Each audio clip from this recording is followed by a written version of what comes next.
This one, okay. So as I said, I welcome everyone, especially the newcomers, Alison. And David, you've been on Audit Committee before? I was district councillor years ago. So. Okay. So you know what it is like here? You never know what it's like. You never know, okay. So that's good if you never know. Okay. So what do we have on the agenda today?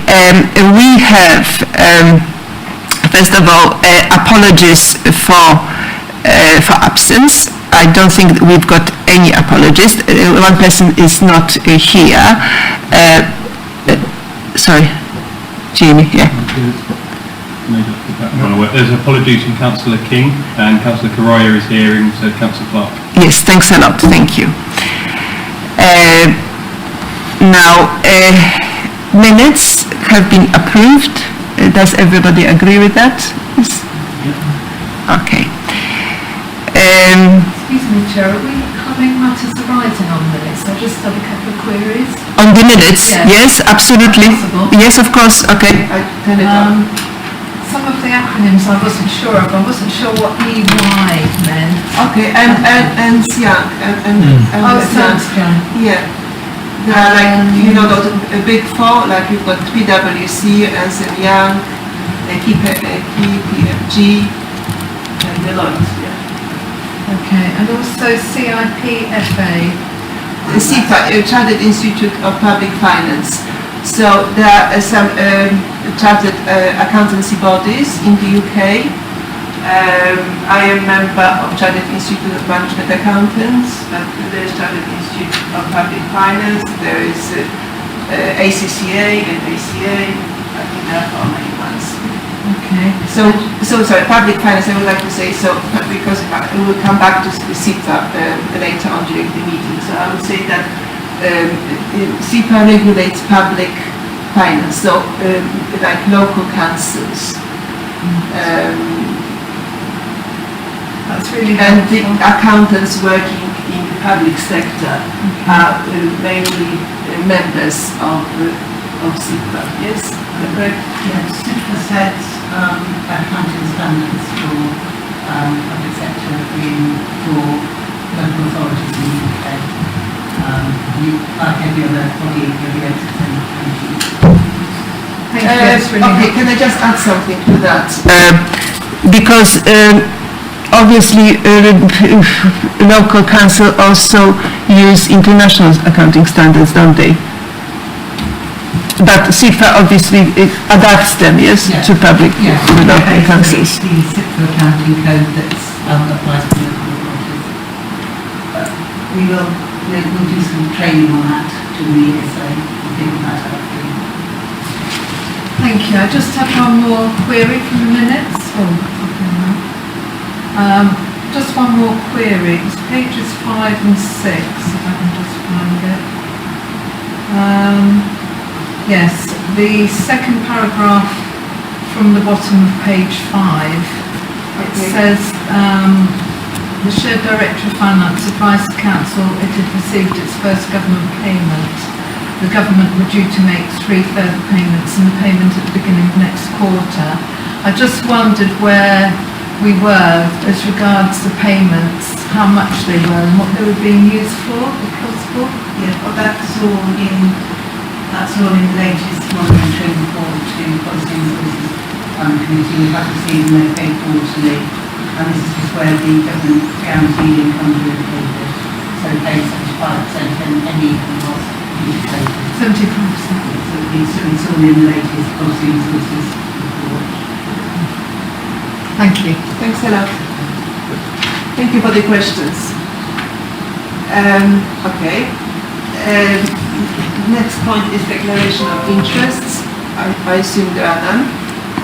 And we proceed to a standing item on the agenda, which is internal audit progress report. And this is Alan Kuta.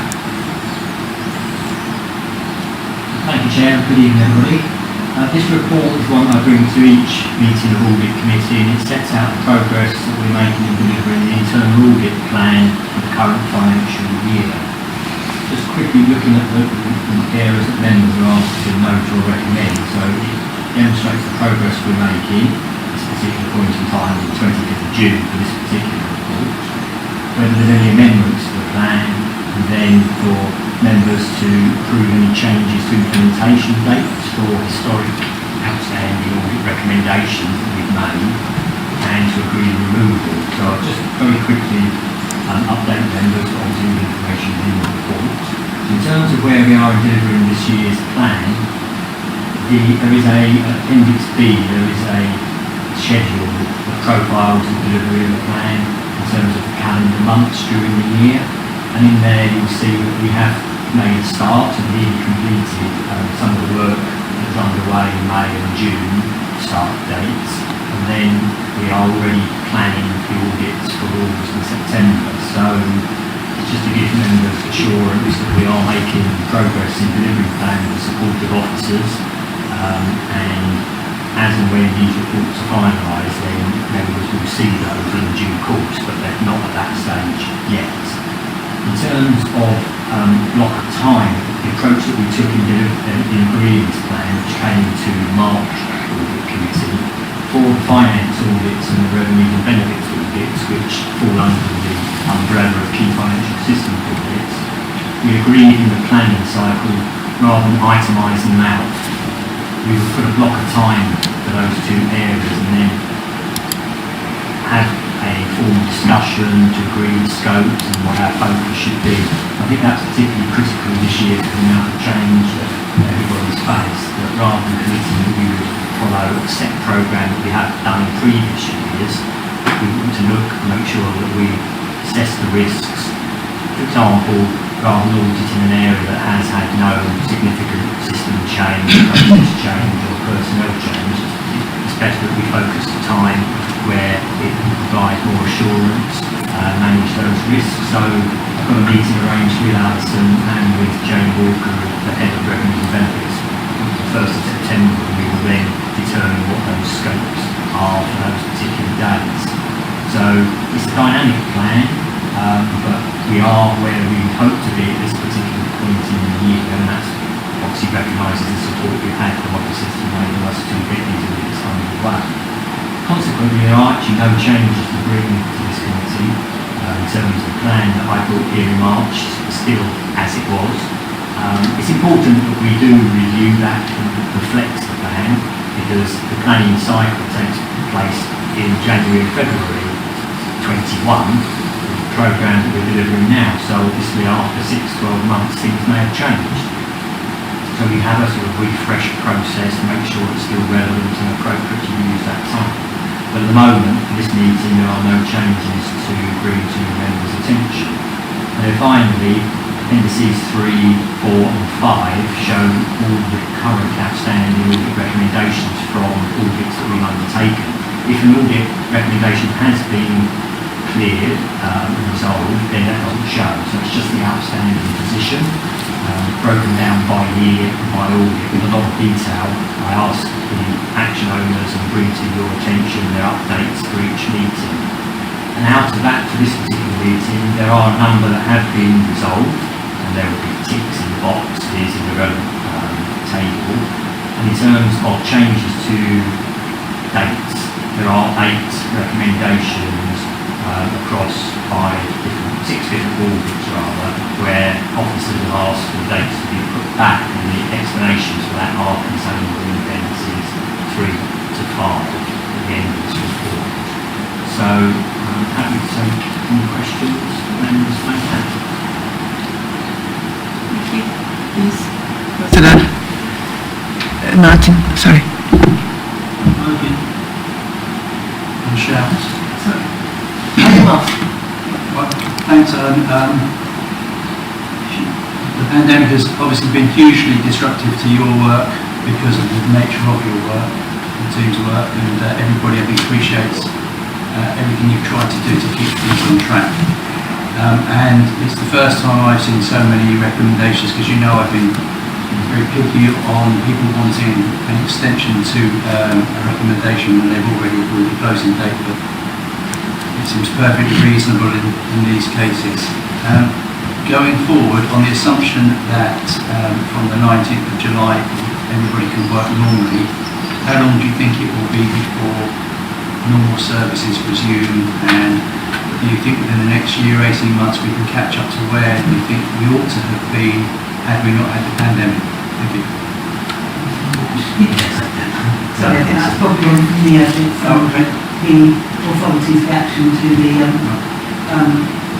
certainly in terms of those that are responsible, areas that are responsible for, we're now beginning to look at catching up. For instance, in your state on construction module, it's been in a while, it's now due to happen in September, and we've already started testing that one.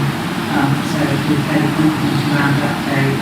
I think it is going to be a little bit of catch-up, but I think sort of by the end of this financial year, another pandemic or coronavirus which shuts all down again, allowing them to go back to the good strategy.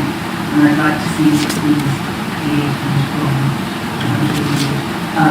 We certainly we tried a new tactic in terms of putting responses and management responses this time, which hasn't worked very well. What was that? Being there with a very much stick. Okay, because before the tactic you used was to invite them to this meeting, wasn't it? You didn't like that, and that really cleared some stuff. We had them all on standby for this meeting as well. Oh, I like that. So I've discussed with the chair that whether anything has changed the response, we'll have them on standby, and then the chair will decide who she wants to call in. Some of them are quite obvious changes, obvious reasons, but where you're not happy with the reason, then you'll call them in and they will appear before the committee.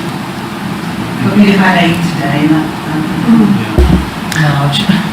Yes, so the number is 8. I compared with previous periods like March, and it was just 3. So it's a bit worrying that the number of outstanding recommendations is increasing. And I would like to know the reason why. That is one thing. That's one point. The other point is that previously we were receiving a detail behind those audit recommendations, on files which were password protected. Would it be possible to get it as well, so that we know more about the detail? Yes, they should still be there. We've made all audit reports available to the committee on that file. I'll work with Jamie to check that still is the case. I hadn't realised it wasn't.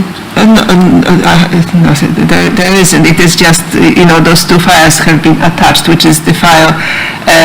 One is the summary, the other one is another table. Yeah. But there were other They used to be in, if you remember, because of the size of them and the fact that we're in public domain, some of them are confidential.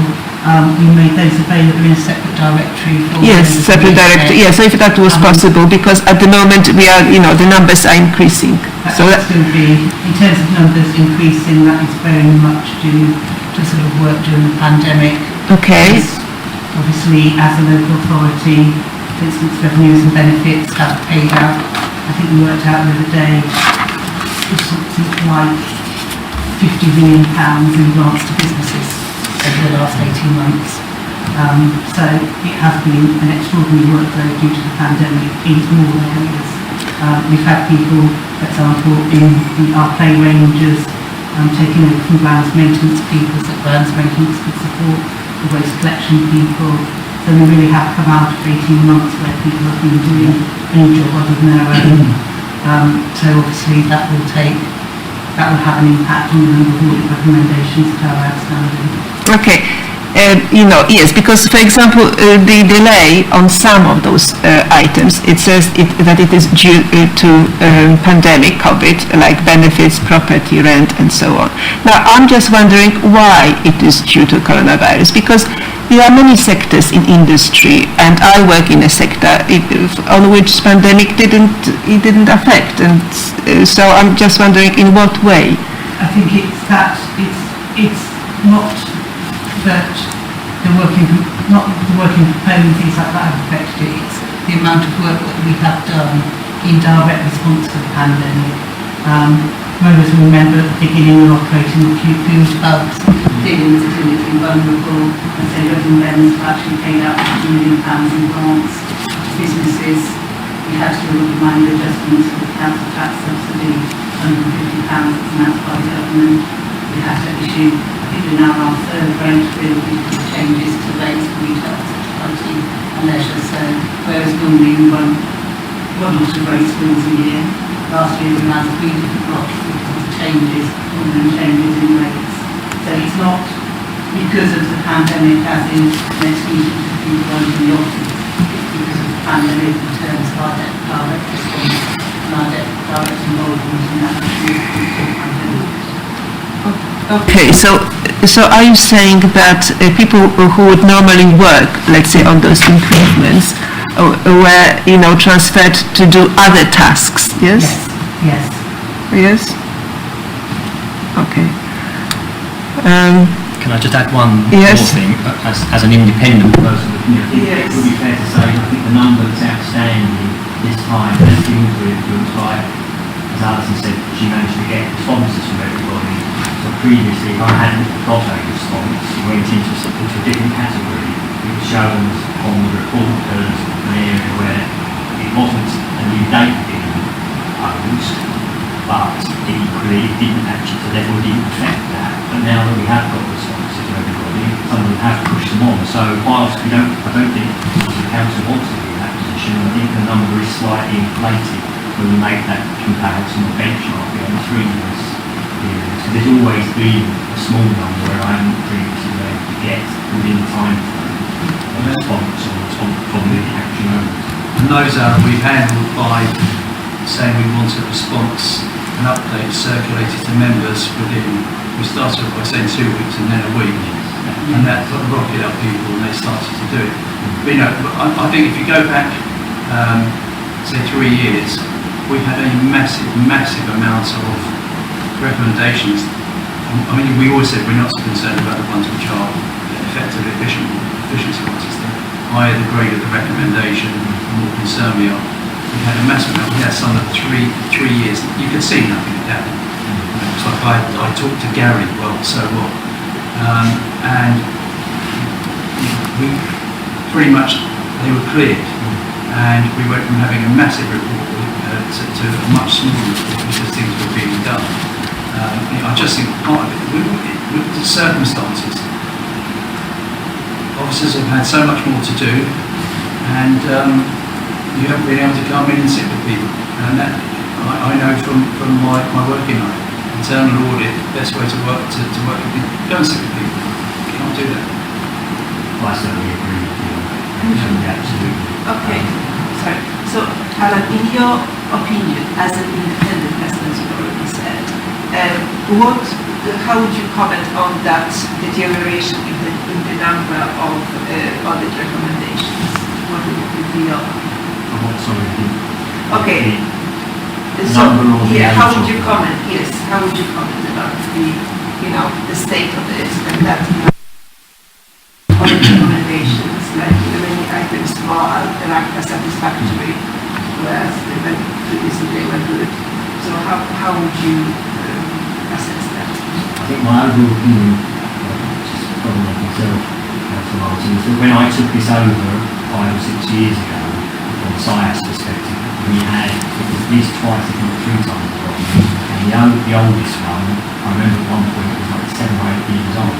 The oldest one we've got now is an 18-19 benefits destruction module, but so that can last so much time to speak about it. I think that's outside the council's control, because it's a more scaled system that you use here to run the Reverend Ben system, and therefore it's not some of the councils use it.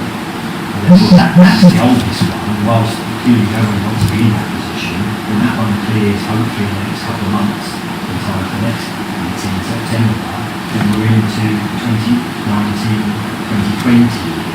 So that's, in an ideal world, you'd want to be on top of the reasons I think that Alison's explained. I think we just hit a bit of a blip at the moment, and I think the trend hopefully should now move back to where we were maybe 18 months ago, where we did have fewer requests. Yes. But from an independent perspective, I wouldn't be particularly alarmed. I think the benefits one is probably the most worrying because it's a data protection issue. It's outside the control of the council right now. Because you can't manually go through those systems one by one. Every attempt you need a system solution to it. That's been delayed several times, as we can see. I think the one to point out is that there's a number of ways into the property system. Obviously, a new property system takes some time to install. We now have actually employed somebody specifically whose role is to push that through for us.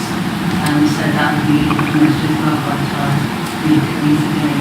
So with that confidence, moving forward.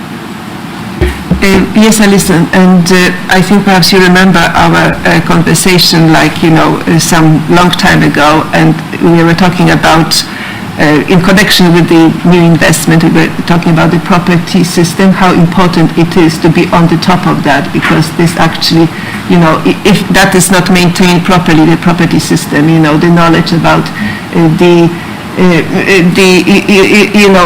property agreements, etc., it can have, very grave consequences, as far as finance is concerned. Now, and I agree with Keith, Councillor Martin, that the situation improved in recent years. And I think one of the reasons for that were the regular updates from the heads of departments. They were invited here, or they were, to make to state the reasons, for the delay. And that actually helped a lot, clearing, because they felt, responsible, personally responsible for that, and that helps. So, in the minutes from our last meeting, it stated that we would get an update within a week, and unfortunately, we didn't get it, okay? So, it must be stated. Normally we would expect updates from for all the items that were outstanding. Like, it used to be 3 or 2, now it is 8. Yes, so it would be difficult, I understand, to invite 8 people to the meeting. That's why we've put them, we have updates from everybody in writing. That's why we put people on standby, so you as chair can decide who you want to call into. Okay, all right. So perhaps I ask members, who would you like to see, to get updates from the meeting? Because oh my God, where is it? It is shutting down. My God, no. Margaret, it's the principle, isn't it? The principle is, if we've got a written update and something hasn't been done by a due date. What we'd said before was, if something was a medium or high risk and somebody wanted an extension, that we would want them to come in so that they could request the extension, because we could then explore why they wanted it if it wasn't clear from the limits to the number of words you can put in one of those boxes. And then obviously, because of the situation we've been in, that hasn't been overly practical, and all the reasons said already. But going forward, our next proper meeting after the one where the council signs September something, at that point, my suggestion would be, if somebody at that point wants, and perhaps we could start by saying, if they want a second extension, come in. We can invite them in if it's a medium or high risk. Okay, Alan, from your experience, who do you think will want another extension? I think you've got to have some idea. I'm sure you have. I'm sure you have. I think that would be a little unfair. No, okay, all right, sorry. We will, if you're happy that when we do the update, with anybody asking for more than one extension, so okay. We invite to the committee, we will do. I think the other thing to say is that hopefully by September it will be possible for officers to join virtually as well as sort of in person, which will help that as well. Sorry, there's one caveat to what I said on qualification, which is we've had cases in the past where we haven't had an update and something hasn't been addressed because there hasn't been an officer. If somebody doesn't update, then we'll drag them in anyway. Yeah, no, but That is a bit to my own. Yeah, that's the way we trimmed the list down from very long to next to none because no one wanted to come in here. Yes. But if somebody, if there isn't an officer, there's just that there isn't anybody in that position, there's no point in dragging somebody in who can't say anything about it. We've had those in the past where we've been told, hasn't been addressed because there isn't a member of staff, we've been looking for somebody. By September, everything past and also people we start. Okay, because do you think that it would be too early to invite somebody in July then? I think for July, we're not due to get an update because Alan's not due to. Okay, he's not due, okay, fine, yes, so it must be September, okay. Yes, sorry, my laptop is closing. Okay, now I've got another meeting for you, Alan. Unfortunately, it closed now. There was one of your audit recommendations was that strategic risk register should be presented to Audit Committee, and this has disappeared now. What would be the reason for that? Strategic.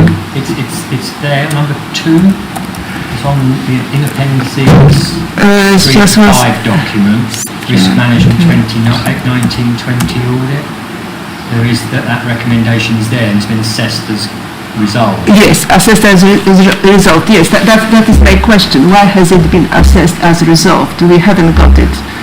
Because the explanation is that Audit Committee are not responsible for reviewing. Why do you think, normally they should be responsible and you agreed with that. So why have we changed that? That question I cannot answer right now, Chair. So who is putting those ticks? Who puts the ticks there? The tick is put by the responsible officer. All right. Because we've been, when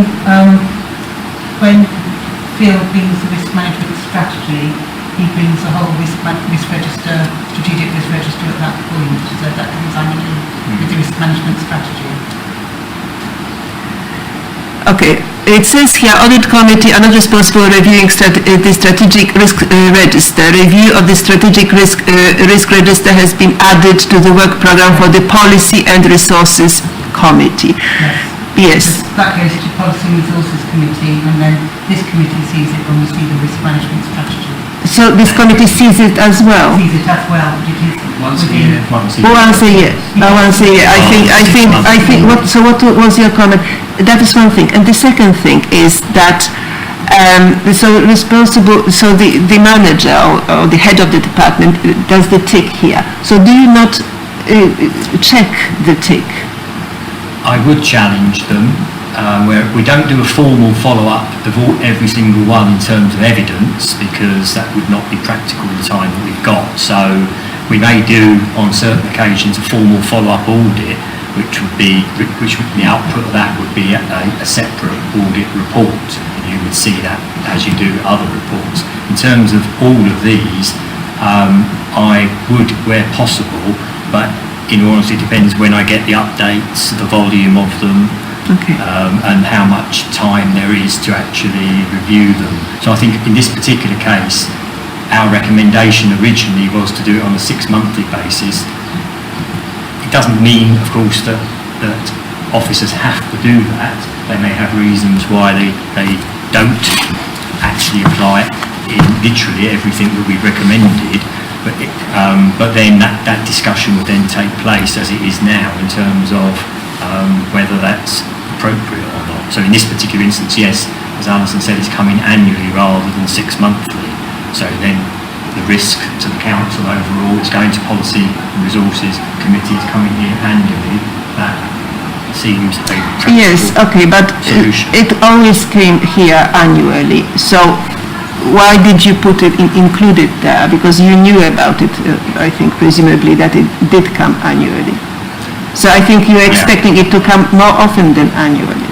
That's what we proposed and suggested, But if officers decide not to do that, ultimately that's their prerogative. We don't have any right to say that audit recommendations have to be implemented. We haven't got. No internal audit team has anywhere.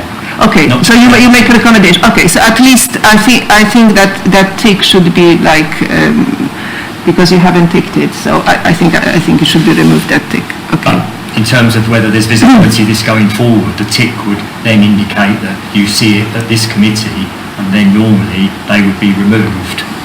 So that would no longer show this recommendation. Yeah, policy and resources is, we don't have anything to do with them, and they have nothing to do with us. So I know that SIPA also recommends, strategic risk register to be, analyzed by audit committees. So I would expect that to be here on our agenda as well, more often than annually. Okay, all right, so we leave it there. Any other questions? Yes. Thank you, Chair. Under payroll, I was just interested in the fact that one overpayment had been discovered and a recovery letter sent, and that a new policy is being drafted to be published by the 30th of September this year. My question was, sorry, this keeps going on. My question was, is this policy going to be retrospective once it's been authorised?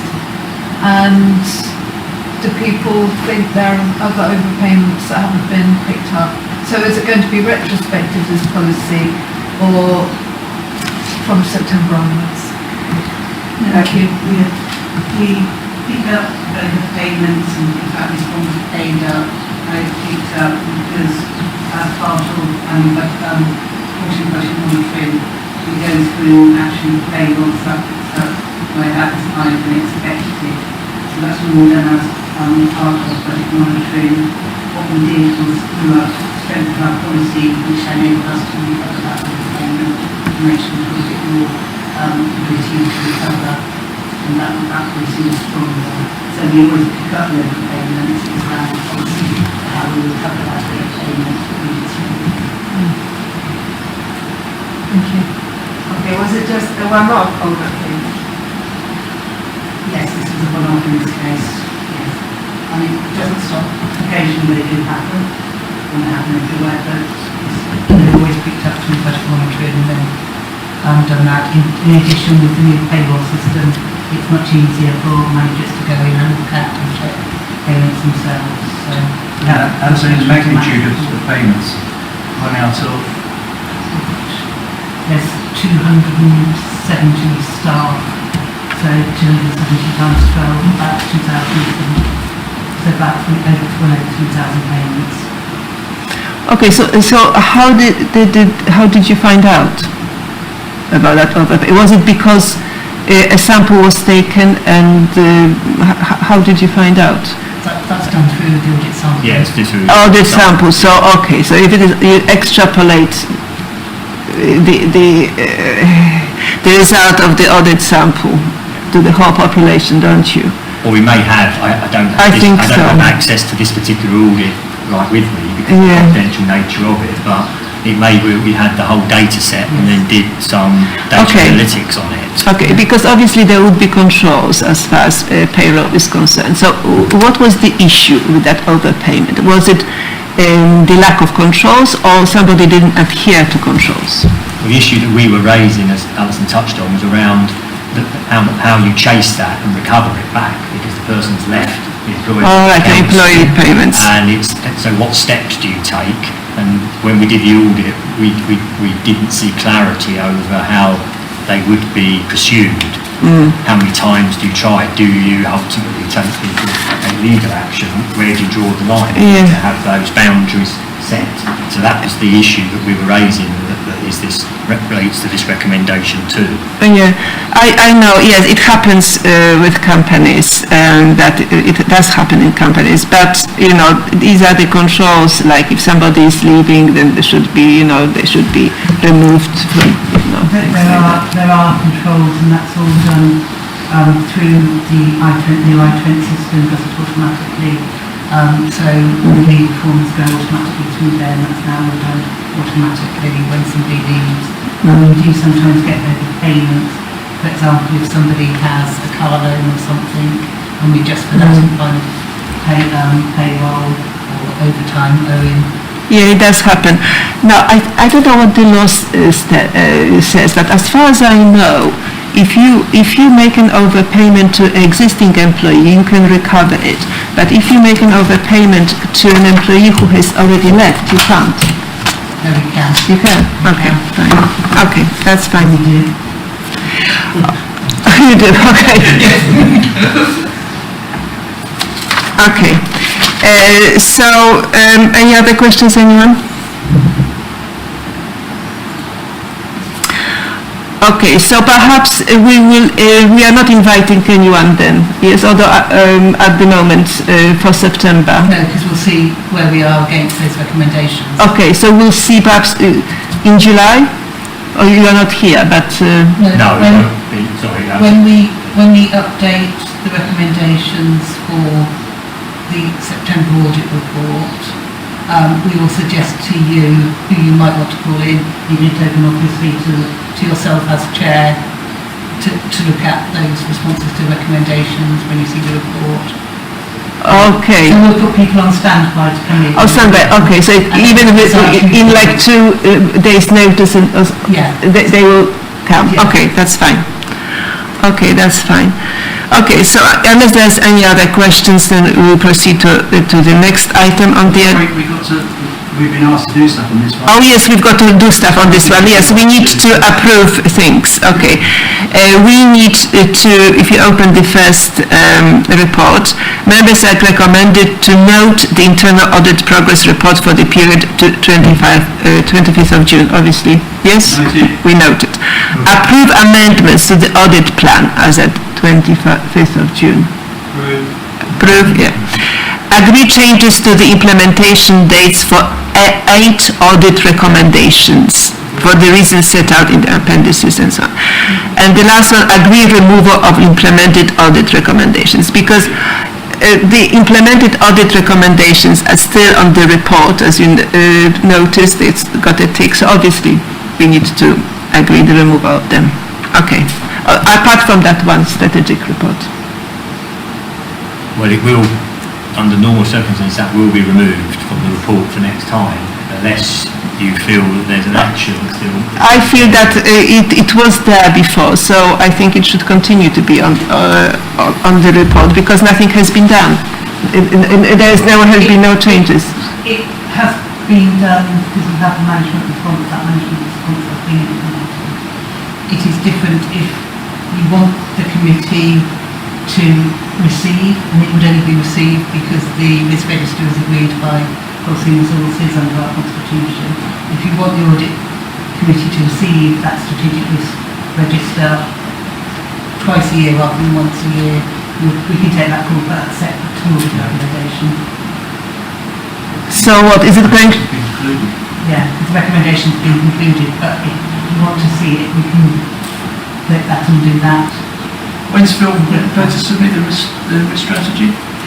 In September. September, okay. So at that point, we're going to see, at that point, Margaret will see the strategic risk register, and then my proposal then is, at that point, if we feel that we want to see it 6 monthly.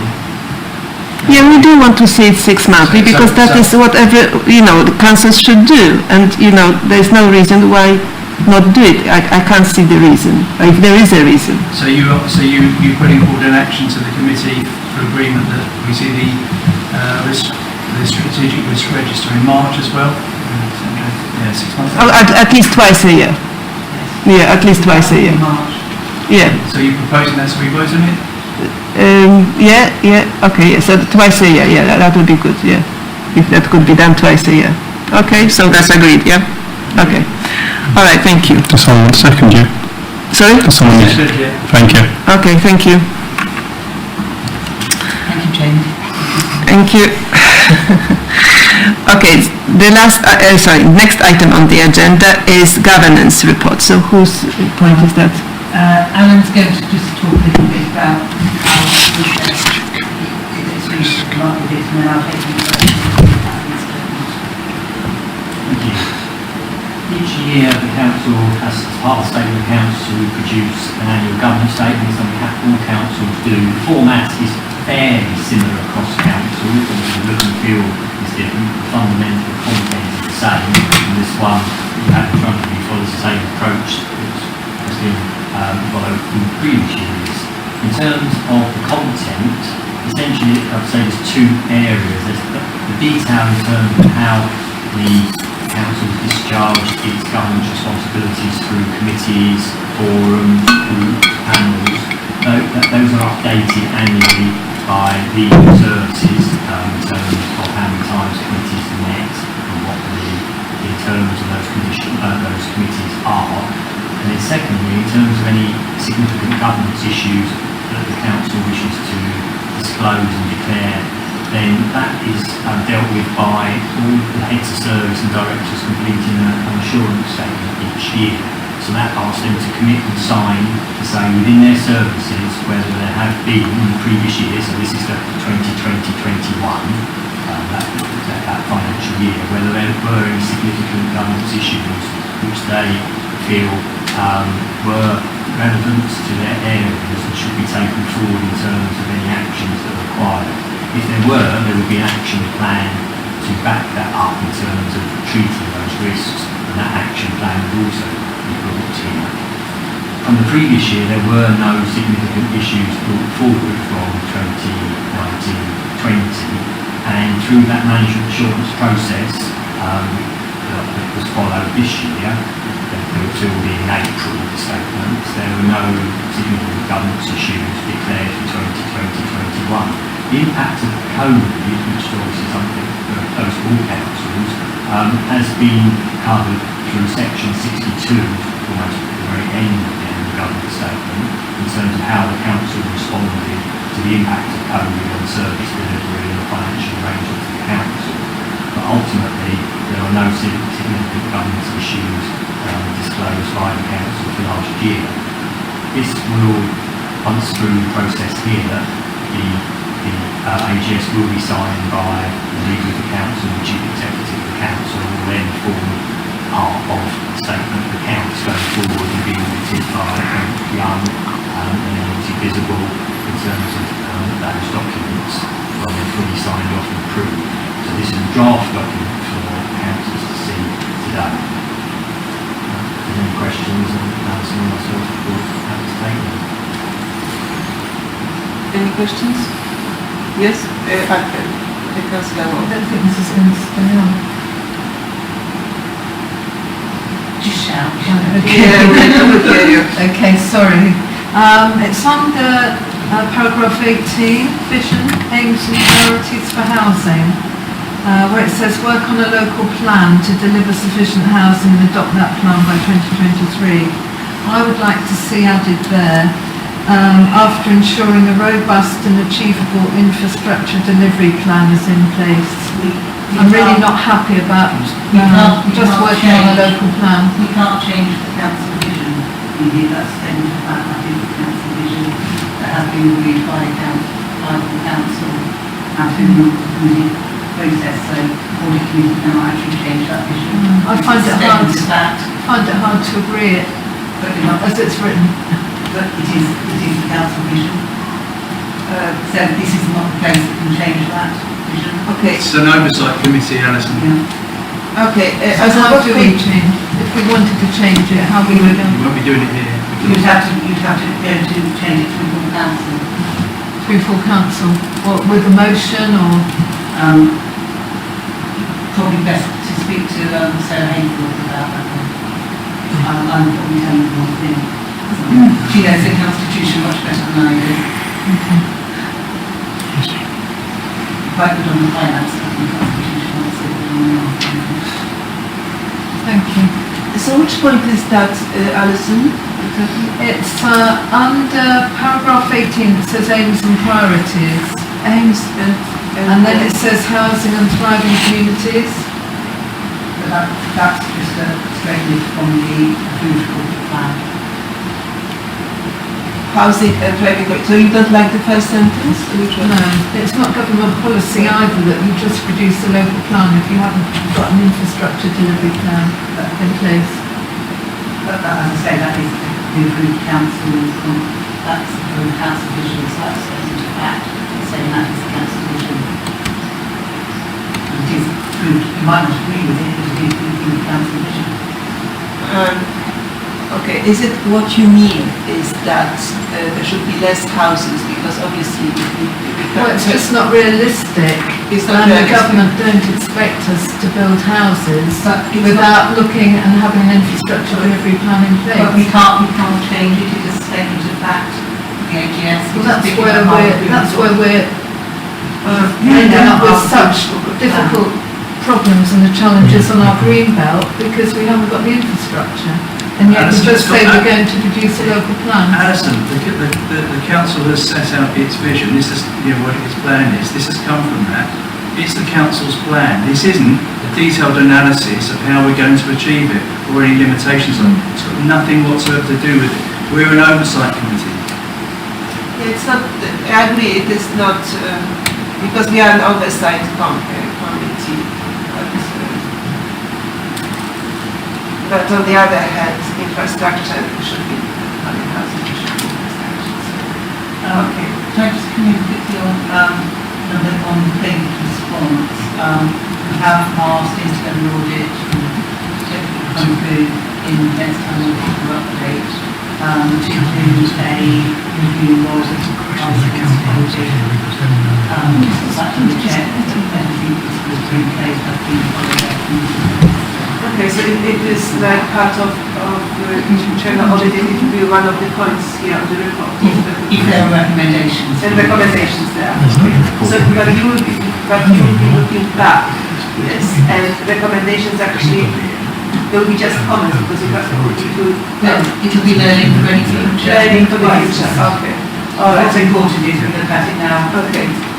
All right, Already the input we take on board. okay. Okay, so it will be an assessment, so it will be just the weaknesses analyzed or also the strengths? We will comment on areas of good practice. Of good practice as well as the addition to bad. that. Okay, I've got some questions. So, this is about governance, yes?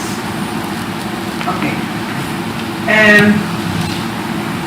So, I think that, correct me if I'm wrong about the governance, but the things like training the employees, or let's say in code of conduct, let's say, is that part of governance? That is part of the wider governance. Yes, That's not okay, saying so it is that part of the the annual discuss. governance statement. Anyway, we as audit committee, there's assurance letter which is being signed and sent to the external auditors, and it requires for the audit committee members to confirm that certain things have happened or they've got the knowledge of. Okay, and for example, one of those items which I think is particular is that the audit committee has to gain assurance that all relevant laws and regulatory and regulations have been complied with. Okay, so I think for this purpose we should have our audit committee solicitor of the council to come and report on this. Do we agree with that? What I have offered in future when we do the AGS is that we will ask the National Officer to attend when we discuss it, so if there are any questions you can ask. Yeah, that would be interesting, yes, and they would report on annual reports on ombudsman complaints, let's say there are any, or FOI, freedom of information requests. Some of those are going through PNR, so again, we just need to be careful where they sit. Okay, this is about committee members. Committee members have to have to confirm that they have received this information, not here now. Okay, we really don't, we are separate. Yes. I know we are separate, but it's all members have access to all those committee reports and so I think in this case it's about having that overview of them rather than the detail of the individual ones that would be within the appropriate committee report. No, okay, it doesn't matter that we've got access to, but specifically for audit committee members, it should be presented to them because they've got to put the signature there, that they have, received that information. I think I'm saying it's at that high level in terms of our responsibility to our process. Okay. Another thing which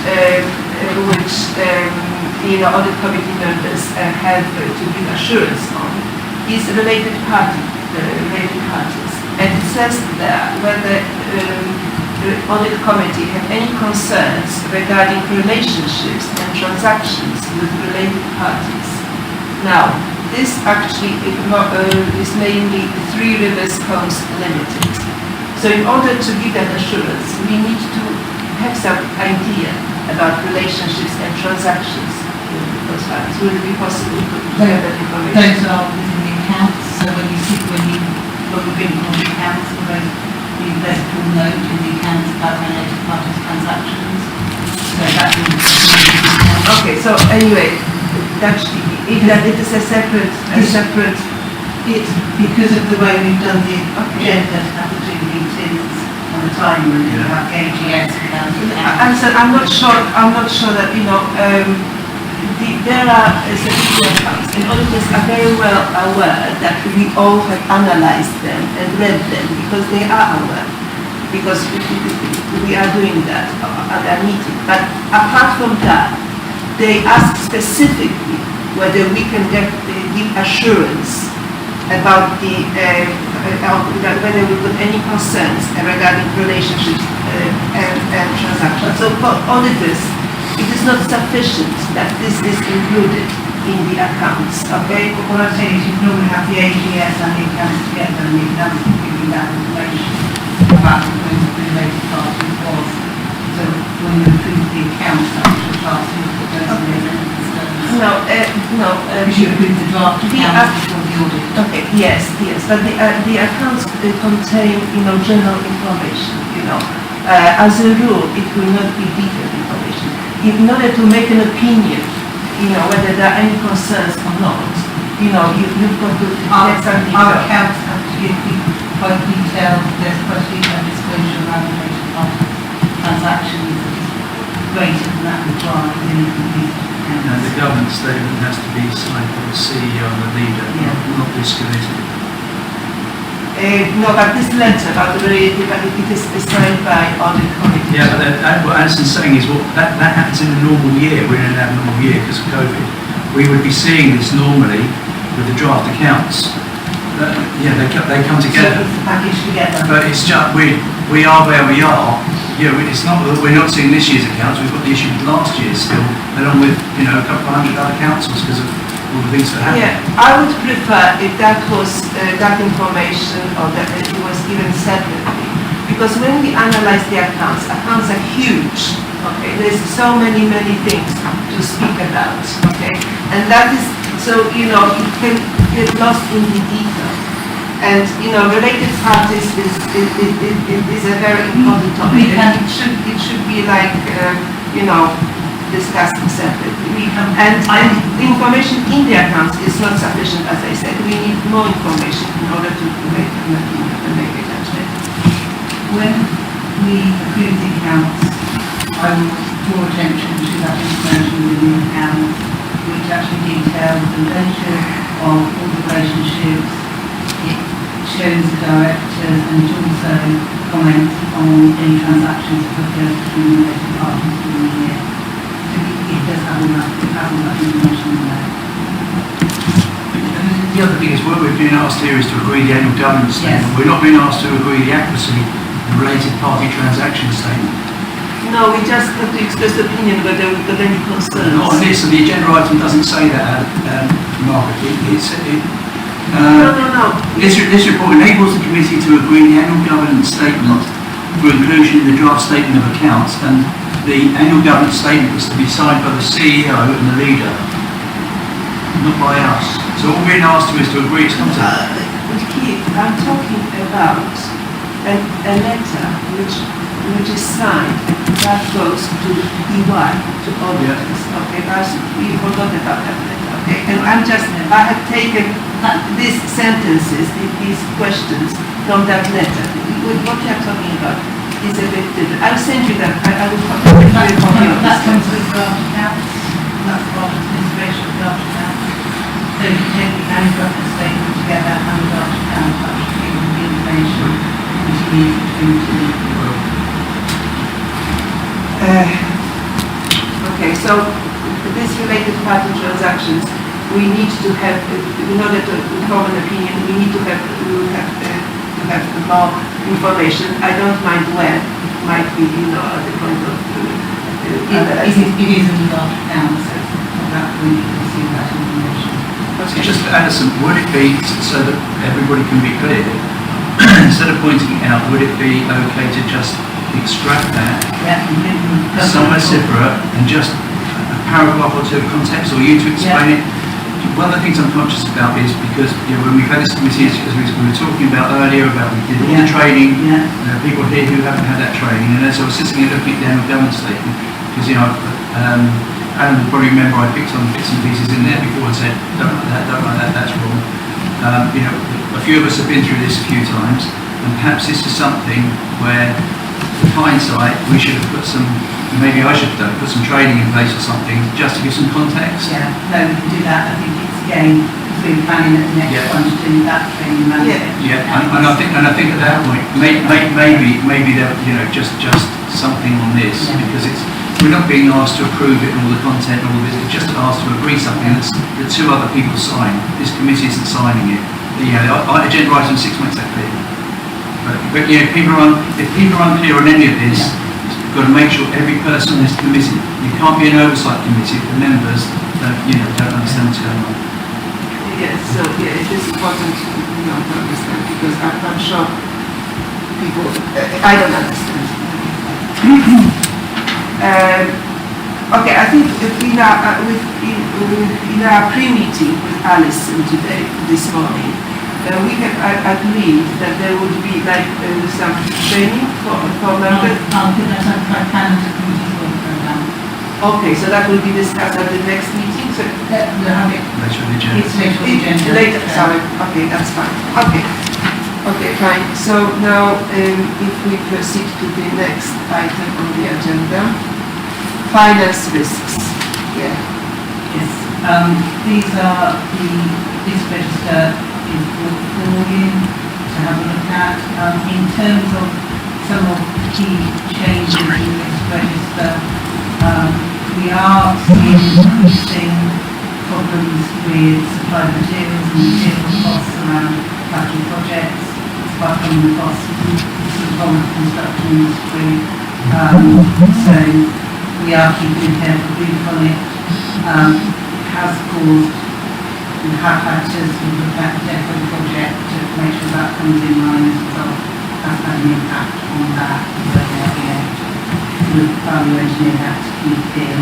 I think the other one I'd like to draw is to your attention to in discussing looking at the risks around the medium-term financial position, and I will bring a report to the September committee around looking at and giving members some more detail of how we manage that through the budget monitoring processes and how those financial risks and how those financial risks are managed. So to try and do a bit more of the background behind that risk. And the idea of doing that one first is to then be a way that we can perhaps then pick some more of the risks before that to follow. The other one that is in there, where there is some good news on, one of our risks and one of our major risks has been loss of key personnel. We have been operating with an interim head of finance for a while now. And currently I have an interim, only have a head of finance as an interim for 2 days of the week. The permanent head of finance starts at the beginning of August. Usually it's the head of finance that does the heavy lifting, if you like, on this committee. So that would be a big bonus, I think, in terms of capacity. We do, however, have 2 vacancies at section head level. So that's in the permanent period. One because of manager for the last returned, and the other where we have a section head who left. Within that, we're on maternity leave, who's very experienced. So we've got some time to actually deal with that. Sort of coming up in the near future. But we're probably just going to find actually with what all the CEOs we have at the moment.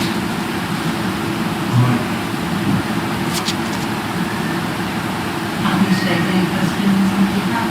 I'll make a point. People who haven't seen this before, risk registers are complicated. If you don't understand them, you can easily get the wrong message from them. I've been putting risk registers together 18 years. If anybody on this committee doesn't understand this register, can't wait till there's some training and wants to understand it, I'm very happy to have a Zoom meeting with them or a meeting in person and explain what this is, and so that it will make sense. I think it's fair to say, you could consider left it working with the and starting to making some considerable improvements to this register. Format and Okay, so this risk register, for those who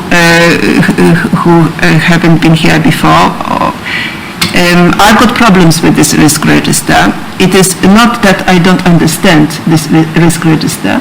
It is that, we get to know very little actually behind those points, okay? For example, a medium-term financial position worsens, okay? This can apply to any single, council. Okay, there isn't enough information, to make a judgment what actually, can happen. Or the other one, for example, the good one is with VAT, partial exemption. We here don't know, these are not accountants here. Nobody knows what is partial exemption, especially partial exemption in local government, and how it will affect the council if something goes wrong, and what will be the financial consequences. So, I've been asking for deep dives, and in order, to get more information and to make a judgment. Now, what I've got here, I've got a SIPFA recommendations. Just 1 second. A SIPFA survey on local authority, okay, and it was published in I think I don't know, 20 or something. What SIPFA says is that they've done a surveys of audit committees, and they said that all audit committees should review their performance and seek feedback from those who regularly work with the committee or rely on its assurances. Okay? Audit committees should identify any barriers to improving their effectiveness and seek to address them. And so on. Also, it says here that authorities should review the size and makeup of the committee and so on. Local authorities audit committees should review the agendas and work plans to ensure that sufficient attention is given for assurance over the following areas: value for money arrangements, partnerships, and collaboration issues. And that is a very important sentence now. Audit committee members should aim to provide constructive challenge and a focus on improvement, particularly with the senior managers responsible when reviewing internal audit reports and other. So, this should be, our objective, I think, those CIPA recommendations. I would advocate that. Just to say, Chair, that the Audit Committee terms of reference are agreed by full council, the constitution, so any changes do need to go through that, both the constitution and then be approved by full council. Your internal audit reports are very much about bringing to you the work that's done in terms of looking at our processes and procedures. Members will be aware that we do have the committee structure, which does mean that scrutiny function is carried out within those individual service committees and individuals and resources, and ultimately for the council.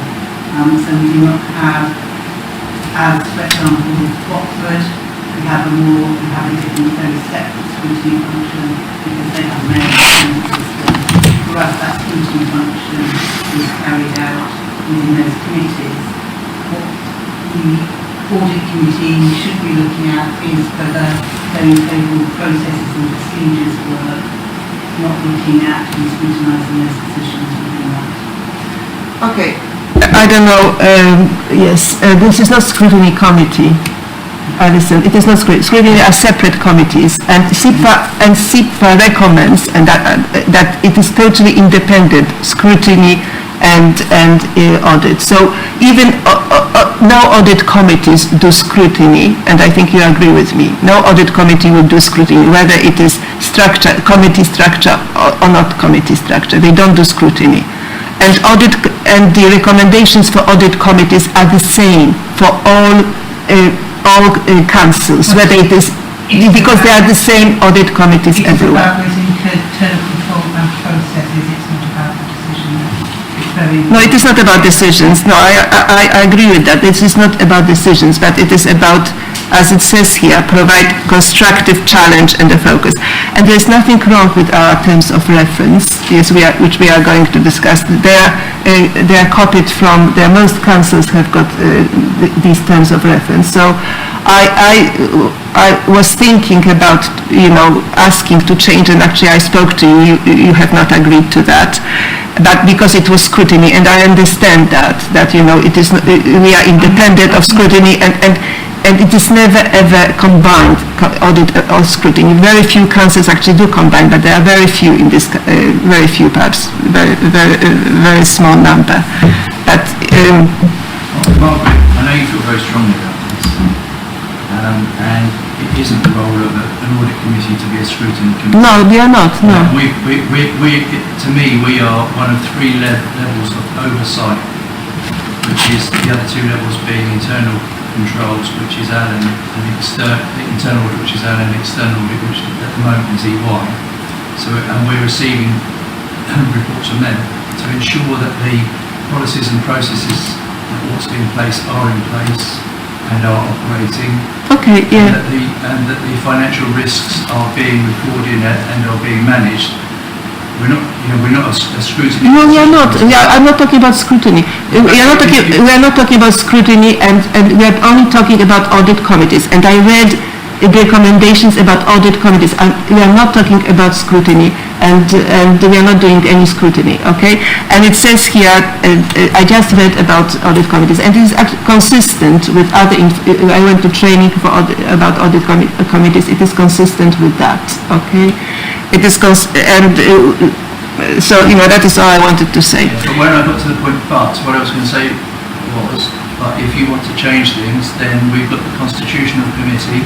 Yeah, I don't want to change things. I don't want to change things. I just want to do the same, but I don't want to change things. We already agreed that. And I think Only to get more information, only to follow the CIPA recommendation more closely. In terms of the FM, the external auditors report and arrangements for the FM every year, and that comes to the committee as part of their report.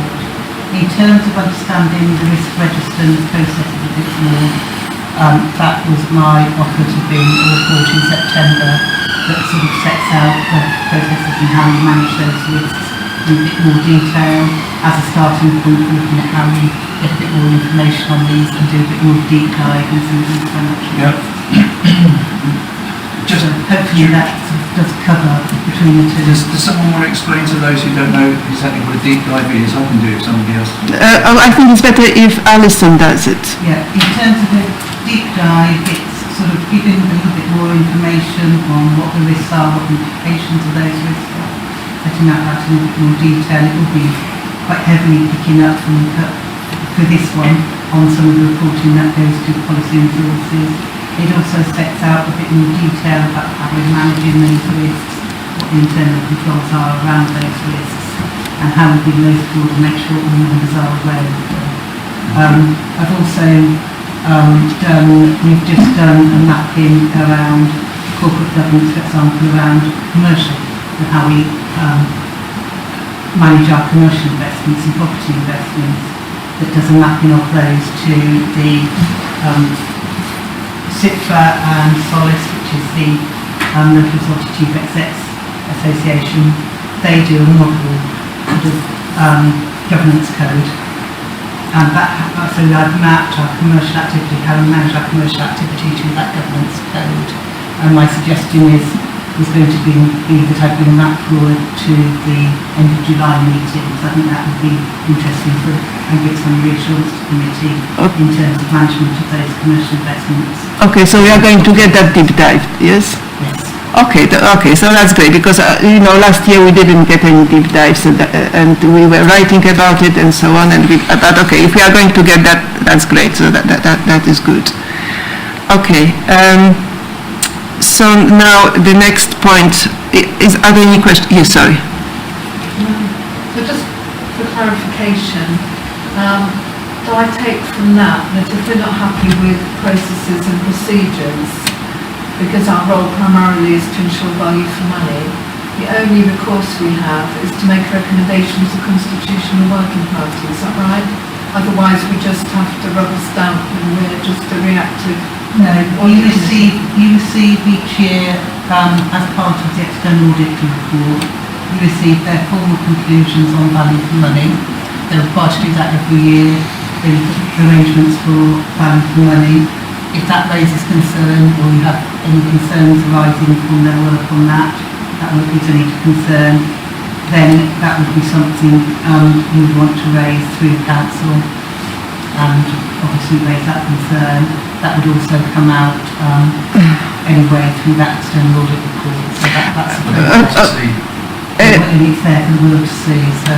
Okay, so Alison, as far as the value for money arrangements are concerned, because I read about it in several places that not just us but other councils are not doing it very well. So do you really think that it is just what is included in the report, annual report by auditors is sufficient? It's a combination of what is included by our external auditors and all those internal audit reports we see. So every one of those internal audit reports is commenting not just on probity but also on anywhere where you would have arrangements on in place to obtain that. So it's a mixture of both internal audit and external audit. The National Audit Office recently and along with government consulted on strengthening the value for money statement in local authorities, so that will be coming through.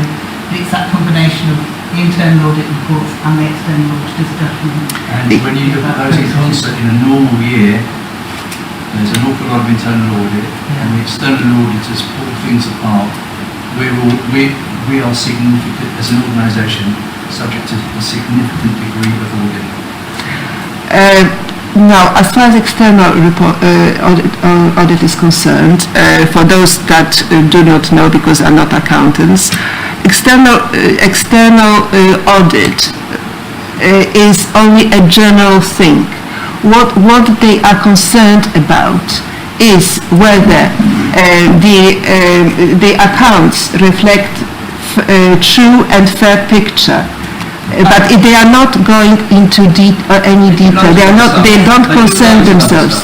No, they don't concern themselves about detail. And this is responsibility of the companies or organizations, to ensure that, that there are sufficient controls, etc.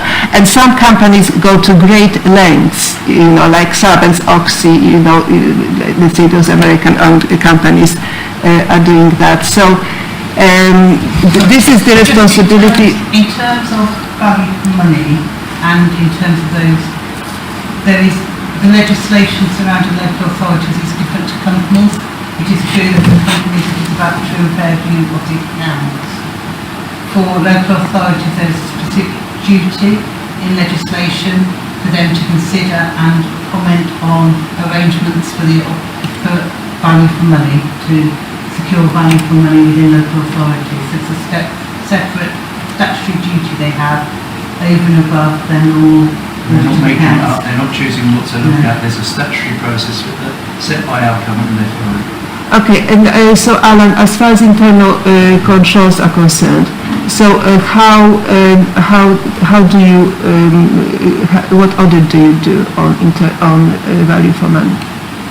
In terms of the programme of work, we go through a process of discussing it with senior officers, January, February time, what the focus should be for the following year's plan, which you see in the report that I brought earlier, the items. Within each of those audits, we will scope those at the time we do Yeah, but specifically that value for money arrangements, do you look at those? It depends. I wouldn't say that we do that en masse every single audit, no. Because I've never seen that in those reports. Personally, I haven't seen it. We're auditing. There are some areas where they may not be relevant. So it's what, within the confines amount of time we've got, we focus on the key risks at that point for the delivery of that service. So value for money is something that's there in the background all the time. It's like fraud risks there all the time. So I wouldn't say that we set out each individual audit with a focus on value for money. No, we don't, because we're internal audit. Yeah, okay. So we are just relying on external audit mainly for value for money. Okay. Okay, so I think as far as this is concerned, I think it would be good if we could spend some time on it, at one of the meetings, to discuss it, deeper. I don't know what SIFA had in mind when they wrote those recommendations. I don't know. It is because Audit Committee received the report of the external auditor. I'm aware of this because I was actually involved in some of the work around audit committees when I was there. It's about making sure that when auditors report on value for money, that the Audit Committee receive that report, and if there are any concerns, it then is up to Audit Committee, and it's the role of Audit Committee to make sure that they are picked up, that management are reacting to any concerns raised in that. And so if that value for money audit is clear, then we place reliance on external audit. If that value for money picks up areas where they say there are problems or issues, then it's the committee's role to actually make sure that management are reacting to that and follow up that management action in response to them. Okay, so I assume that we will get that report, let's say, July? That comes as part... Yeah, I know, but will it be in July? It will be in September. September, yeah. Draft report in July. Okay. And get the final report Okay. in September. Okay, so perhaps we'll spend some time on it, yeah. Sure. Okay. It's not to try and redo what the external auditors do. I have just read what SIFA recommendation is, and if they found out that weakness in some councils, it means that, I don't know.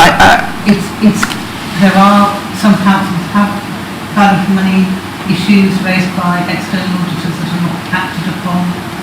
So it's about the role of the committee in ensuring that any recommendations from external audit in that value for money opinion are acted upon and taken into account and then move there every year. Okay, I could be wrong, but from my time on this committee, I can't, and obviously we didn't get the accounts last year because of where EY and everybody else is, but I can't recall there being any comments, negative comments about value for money in our report and accounts. I could be wrong, but I don't recall any.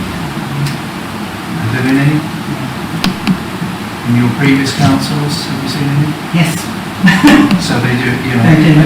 And again, my issue there isn't an audit firm in the land now that isn't going to ring the bell very loudly if they hear something's wrong, because they have made so many screw-ups across all sectors and have been pilloried for, you know, some very, very dubious practices. And that's, I think, as all the big audit firms have been in that position. I defer to you, but I think they have been. You know, I can't imagine that they would risk that reputational risk. Just cannot imagine. Recently, most recent ones, there have been major value for money concerns raised at Northamptonshire. Again, Because they were bankrupt, were they not? Croydon, everybody will And know. Slough got bankrupt recently. Yeah, so they do raise those concerns where there are concerns. And certainly we have to, when we do anything or make any major decisions, one of the key things we are looking at is talking through with auditors who make sure our decision-making processes. So, for example, when we've done major investments and brought them to council, what they want to see is that full council has all had all that advice, we've taken independent advice. They're not looking at the decision Yes. because their job. that's not their job, that's democracy. They are looking at to check that members have actually had all the proper advice, report things properly for members to allow them to make that But decision. Margaret does have a point that I think I agree with at the moment, is because of the, you know, EY and everybody else not finishing the accounts, we don't have that assurance in this committee. No. I can't sit here and say, you know, we've all leave this committee and somebody to say, well, you know, we haven't had anything. Yes. And that is a concern, and it's not anything we can do anything about. That is a concern in itself as well. But that will come to the next committee. That'll come to the next In committee. draft. Yeah. And we're not going to sign off until September. They may be signed up in between the final report with any changes in September. Yeah. And that has been the case in previous years with accounts. Yeah. The committee that's received the accounts has had the audit report in draft, Yeah, yes. and because they're just tying up the final bits of work that then come through into the They've been final. invited round to my house and signed in Yes, advance. yeah. Okay, so I think the last point is the terms of reference, okay? But Two questions. Sorry? I've got two questions. Oh, sorry. That's okay. I think, Councillor Griffin, when we get to the work programme, and you said that we would have training included on that, I don't know about others, but I would find it really helpful to have a concrete example, if we could go through, you know, a catalogue of areas in Northampton and Croydon, so that we could learn from that, rather than be hypothetical, that we could look at real life examples. Yeah, but we may not know what was happening in Northampton, you know. I wouldn't expect Alison to you know, I can have give that some knowledge. examples of when, I can let you have some examples of when external auditors have made those reports and that. Yeah, some kind of concrete example. A case study. Yeah. Yes. A case study, yeah, thank you. I'll take that into account when training and managing. Thank you. Yeah, and I think also important is what is going on here, you know, and because that is what we want to find out about. Okay, yes, Raj, please, that's one. Sure, thank you. Just for clarity, am I right in my assumption that we are awaiting the 2019 and 20 annual accounts to be signed off? Yes. And may I just seek clarification on when that may happen? That will happen now, we're expecting that to happen during August, which is obviously very late and not ideal, but it's not, we're not alone. Nationally, I think about a third of councils are still waiting for audit opinions to be issued this year. There are huge issues with the local government audit market and audit system. Tony Redmond did a report in that, and I'll happily, if I have brought reports to the committee, but those new members of the committee, I can sort of provide that briefing that we did at the time. Useful for people to understand. Wider, Because you look- wider context. You look at it first of all, think, my God, what's happening? And then you get the picture and you're like, now I get it. But yes, we are still waiting for those. Yeah, so Tony Redmond recommended the Black Valley for money. I think so, yeah. Sorry, I just wanted to thank for the, Oh, sorry, have you, it's okay. yeah, Councillor. Just on the finance risks and FIM awareness and regulatory risks, I just wanted to ask about the 21-22 pay supplement that is yet to be agreed. The Rice have made an offer of 1.5%, but do we have any contingency if the agreed amount is happens to be more than that? We have a contingency in our budget, got paid more, we allowed for 2%. If we just got that, then it doesn't always correct the each year. But that was included as, and that's in part, was included set out in budget decisions also. We picked that money into the quarter monitoring while we were there, but yes, we do have contingency. Thanks a lot, very good question. Any more? Okay, so coming back to the work. So do you want to do that under A&D? Okay, yeah, because the council mentioned, that's why. I'll pick it up when I look at the work plan, and then we can pick up when that piece is. Okay, so terms of reference. Terms of reference, I think are here because I noticed that not last year, but this year in March, that some of the items were never on our work program, and one of those items was value for money arrangements. But we have agreed, without going into detail, that they will stay as they are, unless somebody has got any comments. Because we cannot add anything from scrutiny, because the CIPA does recommend that audit committees are separate from scrutiny. So we have, but that is actually CIPA recommendation, although my points were, I think, good, but I understand that there should be one independent one. So I think it's better to stay with what we had, and this is actually, these are CIPA terms of reference. And most of the councils have got them. The other item, I would say, which we haven't actually considered, is the review of organizational ethical values and standards insofar as they relate to governance arrangements.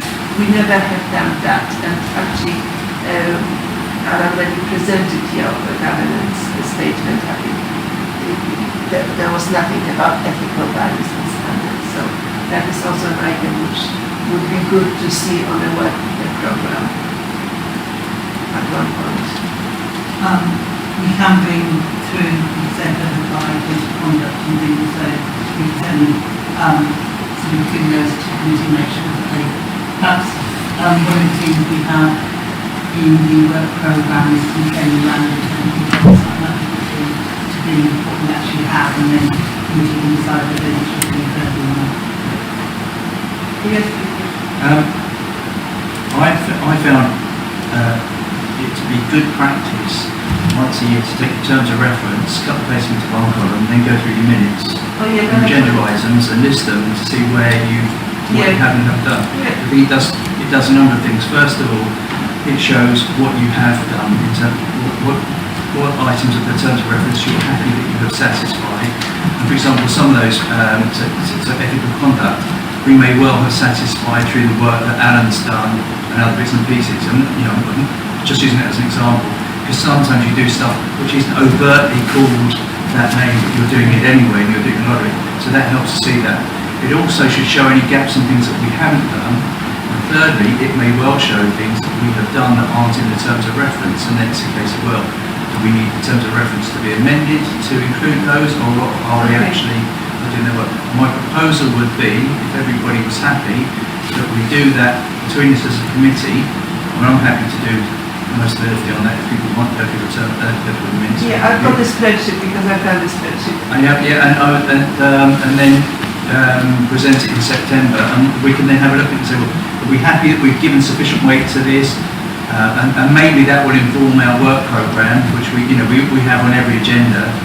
The agenda for the meetings, just perhaps we want to give a bit more weight to that. And whilst we can't tell Alan what to do because they're internal audit and they do what they like. I don't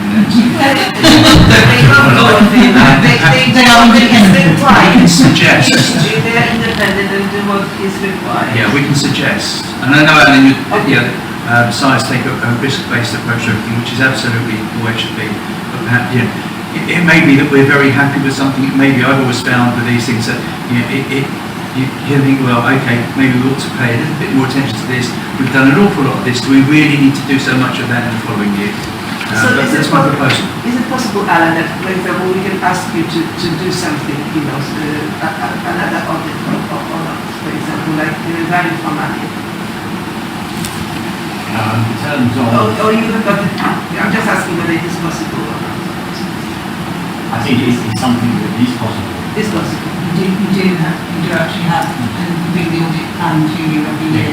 Okay. Comment and... All right, okay, fine. So when you think about it, that value for money, that would be useful, because obviously what we are looking at with the procedures.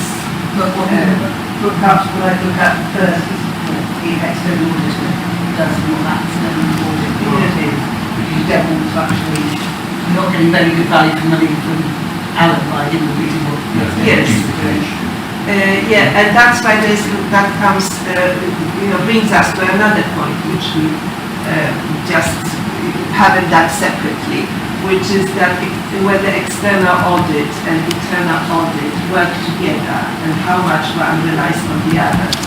So this is a very important, in the private companies it is very important. And I hope it is important here as well. Or it isn't, I don't know, because that's certainly why we notice in terms of the financial systems audit of things, external audit is very similar like we worked about internal audit around those key systems audits. No, it is not just in relation to systems, it is in relation to anything. But Margaret, instead of us doing it that way, would it not help if we did, shoot it down if you want, but if we just cut and paste the terms of reference and go through I've got that, I've got the spreadsheet, copy and paste the terms of reference in the spreadsheet, I will send it to you. And I did that for March meeting, and that is how I analyzed, which meeting it was discussed or not, so absolutely that. And then just go through everything, internal audits done, external. Yeah, okay, it's shutting down again. Okay, anyway, we are coming to the end of the meeting anyway. Yes. We think I've changed the work programme, because I've seen we discussed quite a few, just so that hopefully bring them all together and people can tell me if I've got them wrong.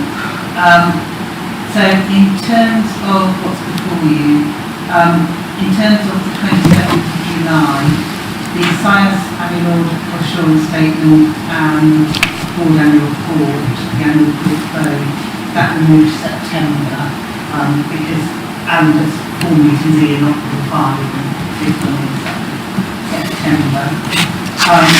The external draft external auditors report will come, and this item needs split in action to the draft external auditors report for 2019-20 and the approval of the draft 2020-21 statement of accounts.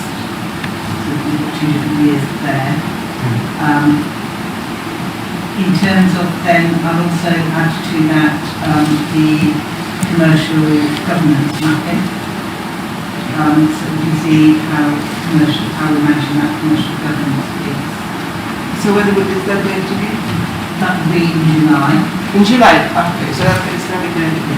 In September, we've got those 2 SIAS meetings moving there. We'll also have the approval of, or the final 2019-20 accounts and final external report. They hopefully there will be approved as delegation in between the two meetings, but you're always coming back to that final one. And those delegations are in place already by an earlier recommendation.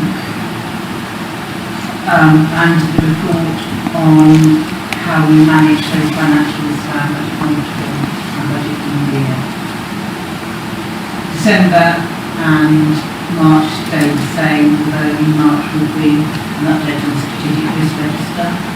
And then what we will do is look at training, and well, how we found it works quite well is to do training before the start of the committee. So just have a very short half an hour slot for each committee, and then it's content if they wish to, around fraud, risk, internal controls and the accounts. And the accounts obviously we will do at the next meeting because that will give you the background to then discuss the accounts. Okay, so that will be half an hour before the meeting, starting from the meeting on the 27th of July. And for anybody who is rushing back from work, if you're back in the workplace by then, if you can't make the training, please do just shout and I can run it through you sort of virtually outside of the meeting at different time. So I know sometimes 7 o'clock can be quite difficult if you're trying to get back from your work and in advance. So please, if you see a training that you'd like to do but can't do at time, just give me a shout and I can arrange to do it one-to-one at a different time. And then that's going to be good to open up to all councillors. Yeah, we're happy to open it up to all councillors, so anybody who's interested. Not really just that training. No, all councillors can so anybody can sit. If they want Well, they can, but it's actually trying to positively promote the training. Oh, yes. Turnouts of councillors last time. We can try, we can try. Okay, that's it, yeah. Okay, so obviously, as far as the items on the agenda is concerned, it is whatever suits you, whatever suits you, because we want to have 5 meetings in a year, but which items are on the agenda, obviously, you need to rearrange whatever is required. Now, you mentioned that Tony Redmond report and recommendations, and all audit committees, and one of his recommendations was that value for money as well. But his recommendations in terms of money were around being an external auditor in relation to that. External auditor. Okay, so yes, but as you said, if external auditor is combined with internal auditor. I would circulate around just to leave it. There's a handy summary of the Redmond review for councillors. Yeah, that would be good. Yeah. Okay. Now, as coming back to EY, I think I briefly mentioned that at our meeting in the morning. It would be good, I think, for the Audit Committee to have access, if not to the system, I'm not expecting that, but perhaps even to the screenshots from the EY client portal, which normally clients use, and I think it would be very useful for the Audit Committee, and I think it would be to have the, like with the internal audit, to have some statistics showing, for example, the number of overdue tasks, yes, a number of days overdue, number of tasks, like say, performed on time, number, yes, tasks performed late and how late, and for example, tasks overdue for over 30 days or something like that. It would be possible to get. I will talk to EY at the next meeting, so I'll ask them to give us an overview of the accounts and where there have been issues this year. So we'll get that overview. Yeah, that is fine, but I think this information. But it is their portal that they use to manage, so I cannot give that. I cannot do that separate to them. Oh yes, okay, their portal. Because it's not designed to be an reporting tool for an audit. So is it the same audit part? It is the same audit part. Maria Windy. Sorry? Maria Windy. Okay, Yeah, yes. I'll talk to them about what you've been told to the committee. Now, okay, and my last question would be, Alison, I have read that there are some proposals, that's a general question, to change the way external auditors are being recruited. Is anything going to happen here? That's part of the veteran review, so that comes from some of the review. Nothing is happening anytime soon on that. The recruitment of auditors, the auditors still appointed through the PSAA, which is Public Sector Auditor Appointments, avoiding another acronym. It is just a body that was set up to bring together all the individual contracts for audit for local authorities and have an umbrella contract with the main audit firms. So that system will continue. There are veterans recommended that there should be a separate body, almost an audit commission like. Audit commission used to run audit for local authorities. I will pick that up as part of the training. I can just come back down to how that audit works and that audit firm works as part of that training. And that would be helpful rather than trying to go into it in detail I tonight. think one of the recommendations was that the smaller audit firms would also be cut. But I think there is, that would require changes in that whole internal. Okay, so ask the position, because they were asking about reviews, etc. So what is the position, your position? Would you like to continue with EY? Would you like to? At the moment, we are joined, we are part of the PSAA contract, we don't have any say in that. Okay, until that's no, maybe you been- ask questions, what you Yes, want. but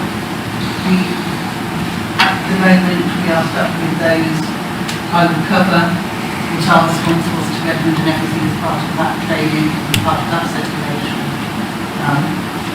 So we really discuss that in committee, discuss that in the council, so I can bring that all as part of that. Our circulating note for people, because it has been discussed quite a lot at the national level, and there's quite a number of arguments in there. Yeah, because I think some people And like. I'm happy to have a detailed discussion with any committee member who wants me to then for half an hour or even an hour on local audit. Okay, so you don't have any preferences, like. It's very, very complicated. It's not a simple yes or no. So I think it'll just be, the committee is not the place to get into that Okay, discussion. all right. But I'm happy to have that discussion with any member of the committee who's interested. Okay, any more questions? Okay, so I think that would be it. Thanks a lot for your participation. I think today the discussion was more lively than usual. Because, I would like to make it more interesting.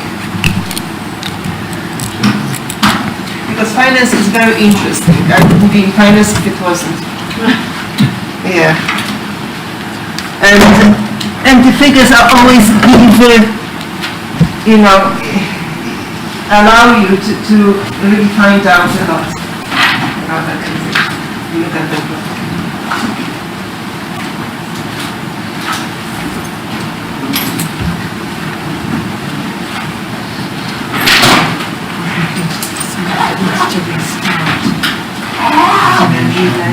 Thank you, Jamie, for the, That's all right. Did it hold out for you? yeah, they're just